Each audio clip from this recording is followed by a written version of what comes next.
U.S. President Donald Trump spent much of the year seething as his Republican allies in Congress failed to pass legislation to repeal and replace the Affordable Care Act, as Trump had promised during his campaign. On Thursday, he took a flurry of steps that he said were meant to replace piece by piece what he called a broken mess. Democrats call his actions just the latest in a series of efforts to sabotage Obamacare, as the ACA is called. Insurers and healthcare groups say Trump's moves will lead to higher costs for consumers and could potentially destabilize the marketplaces Obamacare created to serve millions of Americans. The enrollment period for next year's coverage begins November 1. What did Trump do Thursday? His administration cut off a disputed subsidy to insurers that is used to help low-income people with copays and other cost-sharing. He also signed an executive order that tells federal agencies to consider a number of steps to make it possible for healthy people to buy cheaper plans that provide skimpier coverage than the ACA allows. That could lead to higher costs for people who remain on regular Obamacare plans. Point 2. Why were the subsidies in dispute?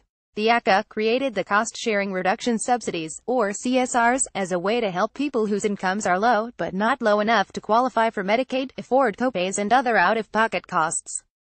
Insurance companies were told to foot more of a patient's bill and wait to be repaid with CSRs. In drafting the Affordable Care Act, Congress neglected to appropriate money for the payments, but former President Barack Obama funded them anyway. Republicans in Congress sued, saying that was illegal in the absence of an appropriation.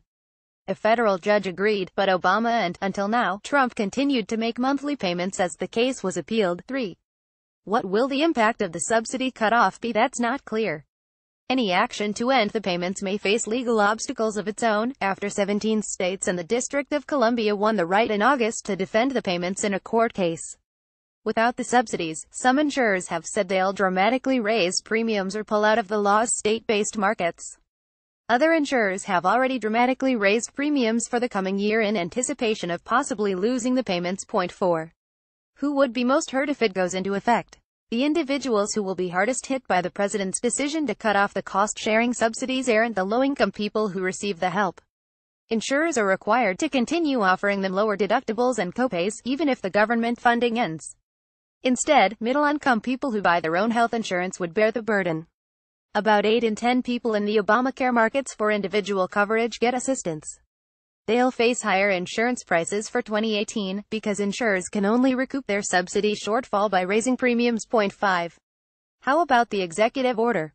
The president asked regulators to craft rules that would allow small businesses to band together to buy insurance across state lines, let insurers sell short-term plans curtailed under Obamacare, and permit workers to use funds from tax-advantaged accounts to pay for their own coverage. The result of that action and others is likely to be higher premiums and fewer people covered by Obamacare. The executive order, in particular, will give people in the law's markets several alternative forms of coverage. They will likely be cheaper, though not as comprehensive. 6. What else has Trump done on the ACA? His administration has sharply cut the budget for advertising and outreach efforts for the open enrollment period that begins November 1. It has also shortened the sign-up season, from 3 months to 45 days, and announced that the healthcare.gov website will be shut for maintenance for 12 hours on most Sundays during it. Earlier in the year, Trump directed the Internal Revenue Service to look for ways to loosen enforcement of Obamacare's requirement that Americans obtain health coverage or pay a fine. Point 7. What's his goal? Since taking office, Trump has been predicting that Obamacare will collapse and that Democrats would then be forced to work with him to replace it. What would be nice is if the Democratic leaders should come over to the White House, he told reporters Friday. If they came over, maybe we could make a deal. The strategy carries real risk for Trump and Republicans. An August poll by the Kaiser Family Foundation found that 78% of those surveyed thought the administration should try and make the law work, while only 17% wanted to see it pushed toward failure. Point 8. What do Democrats say? Democratic leaders have said they support bipartisan negotiations involving Senators Lamar Alexander, a Tennessee Republican, and Patty Murray, a Washington Democrat, on legislation to fix problems with the subsidies and other factors that have driven up premiums or reduced competition on many state exchanges. Many Democrats voiced their disappointment with the executive order and the ending of CSR payments, saying the moves by the administration would sabotage Obamacare. Point 9. What have those in the industry said?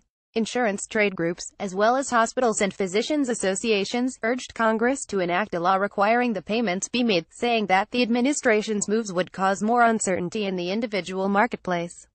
The Congressional Budget Office said in August the cost of canceling the CSRs would cause mid-level Silver Plan premiums to rise about 20% next year and more than that in years to come. That would mean more government spending on direct subsidies to individuals to help them purchase coverage, which would cost the government an extra $194 billion over a decade, the CBO estimated. The reference shelf.